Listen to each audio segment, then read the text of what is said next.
Salut et bienvenue sur ma chaîne James Auto Service. Si vous êtes nouvelle sur la chaîne, n'hésitez pas à vous abonner et à liker pour ne rater aucune de nos prochaines vidéos.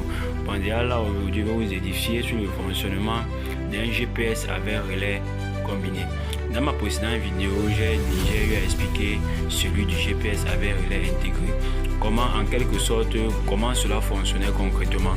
On a dit que lorsque le système est installé, la masse est présente, mais elle n'est pas encore établie, car c'est comme ça que nos GPS fonctionnent. Lorsque vous installez sur votre véhicule, la masse est présente, elle n'est pas encore établie. Du coup, comment se passe dans la coupure et le redémarrage du moteur? Cela se passe sous forme de code. Bon, du coup, lorsque vous envoyez un code, le code va permettre soit d'interrompre la masse, ce qui va donc couper l'alimentation de la pompe et empêcher le démarrage du véhicule, soit d'annuler la masse, ce qui va permettre à la palette de retrouver sa position,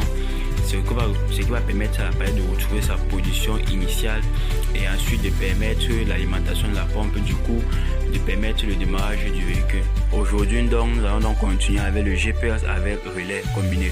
Pour tous ceux qui n'étaient pas là, c'est déjà quoi le GPS? Le GPS qui signifie Global Position System. C'est juste ce système là qui permet de suivre et de localiser votre véhicule, quelle qu'en soit la position où il se trouve.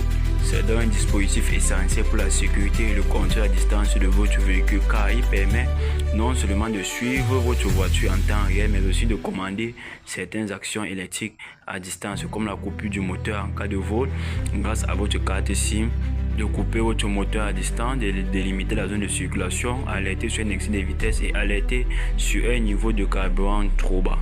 Et pourquoi mon importance déjà face au schéma de câblage?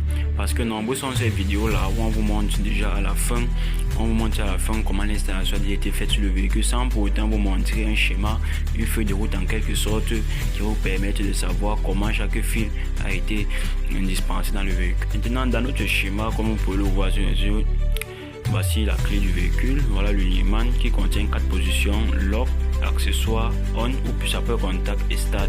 Et voici notre relais. Comme vous pouvez bien le constater, là c'est un relais à fermeture.